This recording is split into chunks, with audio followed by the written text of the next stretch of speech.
So Venus is coming into Cancer. It's about to enter the sign of Cancer, having been in Gemini for a few weeks here now, joining Jupiter in Cancer. Venus, as I record this, isn't quite in Cancer yet. And I want to talk about in this video the powers of this, the opportunities of Venus in Cancer with Jupiter in Cancer, and how that alone is a transit worth holding on to in August because of the intensities and the cycle peaks of some other difficult energies I talked about in my last video, the Mars-Saturn opposition, Mars in Libra, Saturn in Aries, both weakened, receiving each other but opposing each other, and how that presents a unique trigger. There's other layers here with Mercury still retrograde until the 11th of August. There's a full moon in Aquarius on the 9th of August, ruled by that Saturn, which is opposing Mars. There's a few things here that make August quite indicative of a peak of some kind of challenge. But against that backdrop, we have this beauty of Venus and Jupiter in Cancer that we got to break down, because in my experience, anytime there's some good stuff happening, you really want to articulate it and hold on to it and give it a fullness, because we're always looking for something to hold on to. I mean, that's human life. We've got to grasp onto the things that give us hope, that keep us alive, that keep us excited, that keep us optimistic. Without that, life becomes a failed experiment and a kind of prison, you know, where this is just a suffering prison. And we already have enough suffering that when there's opportunities to say, hey, this is some really good stuff at the symbolic layer, let's try to understand it deeper so we can move into it with power and strength. We've got to take those opportunities when they emerge. And this month we've got it. It's like the perfect opportunity for that, with Venus and Jupiter conjoining. Now, it happens every year for about a month, a little under a month, or depending on the year. Sometimes Venus stays in a sign for a long time, but basically it's about 3 weeks every year where these two benefic planets join. And so let's talk about it. What can they be? Why do we astrologers talk about Venus and Jupiter being such a great opportunity? Why are some astrologers I'm seeing saying best month of the year? I don't know about that. I think this is one of the best transits of the year. And by the way, we get another bite out of the apple. Next June, Venus will be back in Cancer with Jupiter in Cancer, and they can join a second time. And so that's also some of the good news here, is that this Jupiter in Cancer transit, we get to work with it for an extended period. Jupiter is in a sign for a year roughly, but to have Venus twice with it and to have the two conjoining twice, I think it underscores the layers of opportunity here with Jupiter in Cancer and how we get a few bites out of this apple. And in that sense, we can view August as like the first attempt or the first opportunity at something that we get to perfect later next year in June. Yeah, against that backdrop, I mean, wherever these two planets are in the zodiac, wherever they conjoin, independent of the sign where they're conjoining, we love this transit. Jupiter means certain things, Venus means certain things. And so then when you get the combination of the Jupiter plus the Venus, you elicit or evoke or pull out from the symbolism this meaning set that's quite inspiring.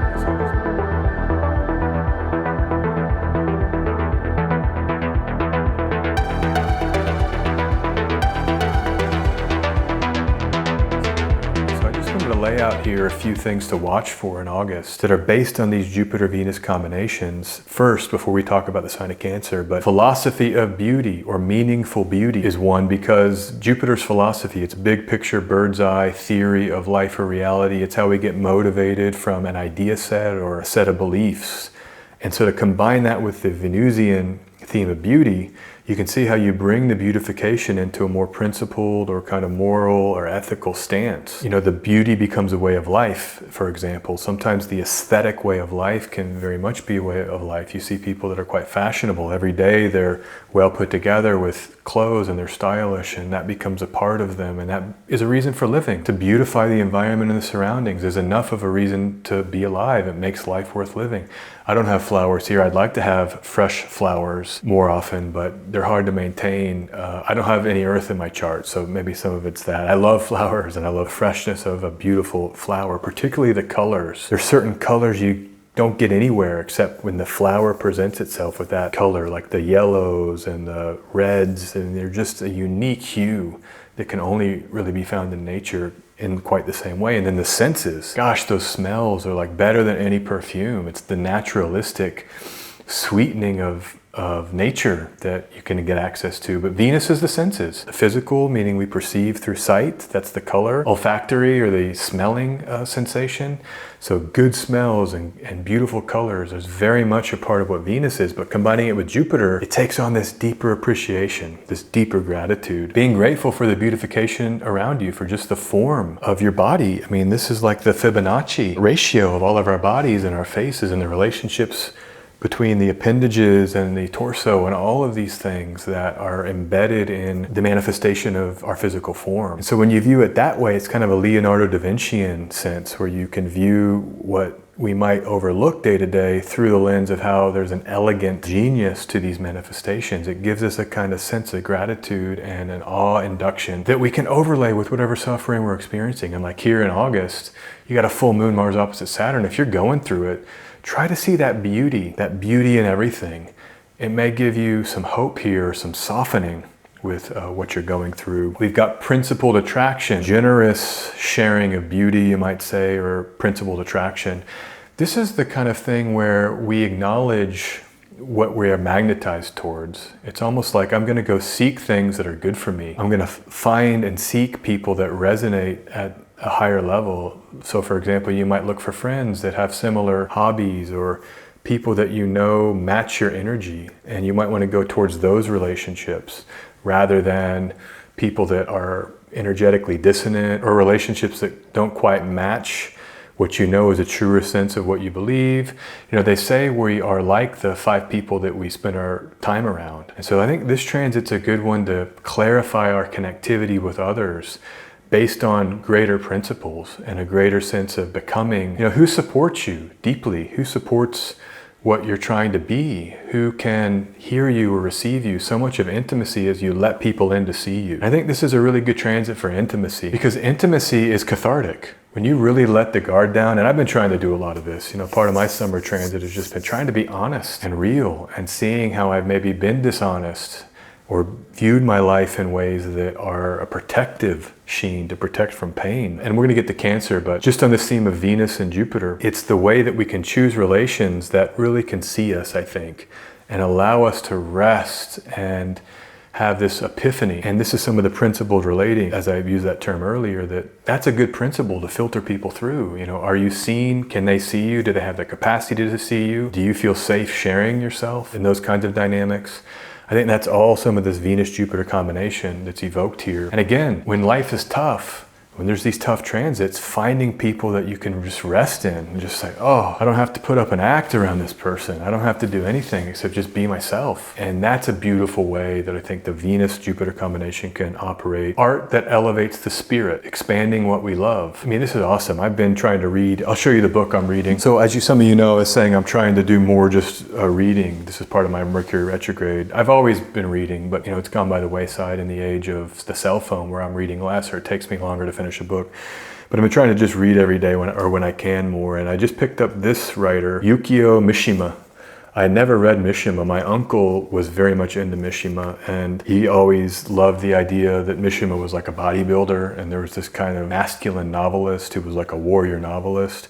Very Mars in Virgo, even if you want to say Mars currently being ruled by Mercury in writing. But this book is amazing, man. It really inspired me. I couldn't believe when I read this first story, Death in Midsummer, just how rich it was and how subtle it was and how profound it was on themes of grief and loss. The point is that, you know, you can choose to put art in your environment that has a richer context, a more Jupiterian effect on you. Is it art and music and film and literature that is touching your spirit somehow? I actually have over here, and I want to get back to it, but I have Dante translated by the great Scottish novelist Alistair Gray. So it says Englished in prosaic verse by Alistair Gray. Literary way of saying that he's the translator. But you know, he's a master of the English language. I'm a native English speaker. And so be able just to open Dante. There's sections in here on the planets, by the way. This has a whole astrological tie-in. Let me see, I'm gonna find, because this Venus-Jupiter conjunction is happening in Cancer, I'll read this. This is from Paradise. And so the way this is structured with Dante is they enter Paradise in its first ascent and they go through the planetary spheres. But he says, 2, moon sphere. It says, quote, now praise God for his generosity. This star is nearest Earth, said happily that fairest one who understood my mind, Beatrice.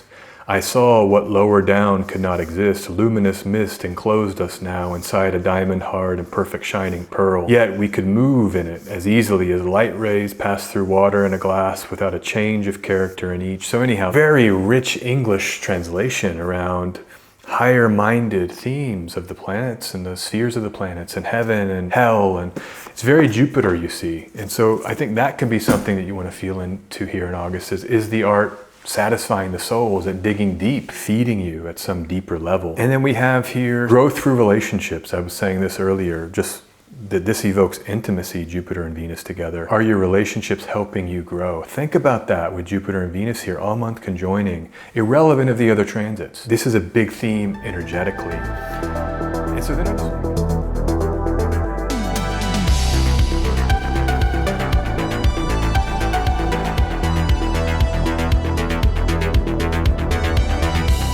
just want to come in the sign of Cancer, because wherever Jupiter and Venus conjoin, the location now tells us a lot more information. You can think about it as the clothes that they're wearing or the light through which they're filtering. You put a red filter on a light, the room is red. You put a yellow filter, the room is yellow. You put a Cancerian filter on the Venus-Jupiter conjunction, the room is Cancerian. The Venus-Jupiter conjunction is Cancerian. And so in some sense, the zodiac sign of the location of a transit is like a filtration that infuses that transit with its own archetype or archetypal meaning.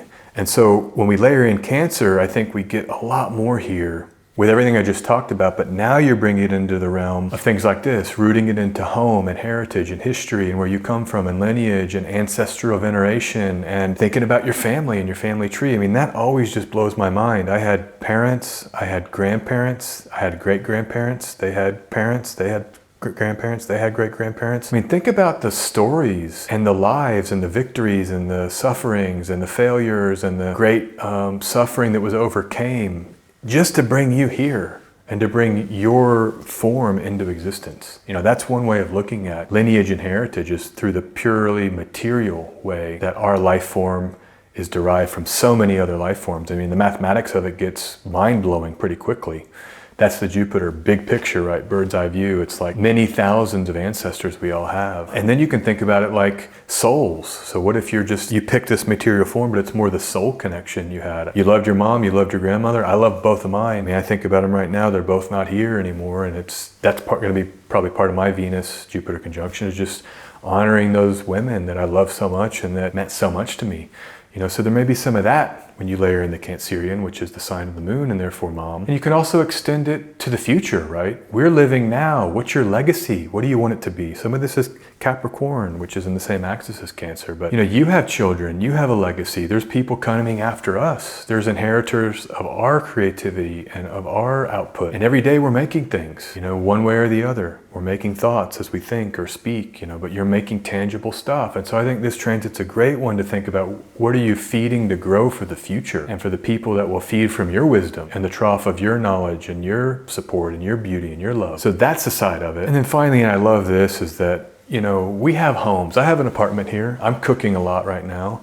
You know, I can invite people here to feed. When I see people out there, invite them over, invite them into my space, celebrate a meal with people, celebrate love and connection, Venus, through Cancer, which is the home and the sustenance and the food, and then Jupiter, the generosity. So can you feed people? Can you love people through these more homey style methods? I think that's another layer here that we can invoke. And they say there's nothing like food to connect. There was that Richard Linklater film, the third in the Before series. I think it was called Before Sunrise, Before Sunset, and then Before Midnight. And it was about food. It was just these scenes of eating together. And so much was about how the food connects us through intimacy, back to that key word of Jupiter and Venus. Now we use the Cancerian, our bodies. The moon rules Cancer.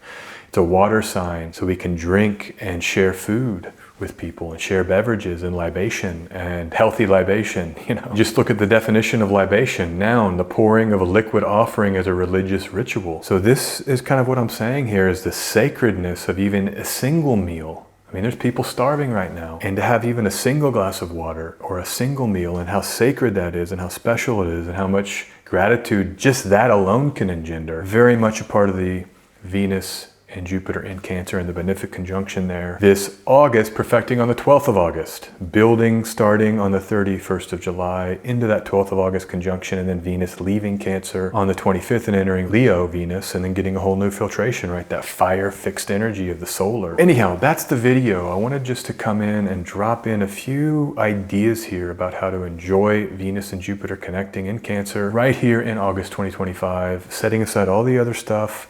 More videos soon. I'm going to break down a lot more. Check me out on Patreon. More videos like this there. The links are in the description. And I will see you guys very soon. Have a beautiful, beautiful August. Love the people around you.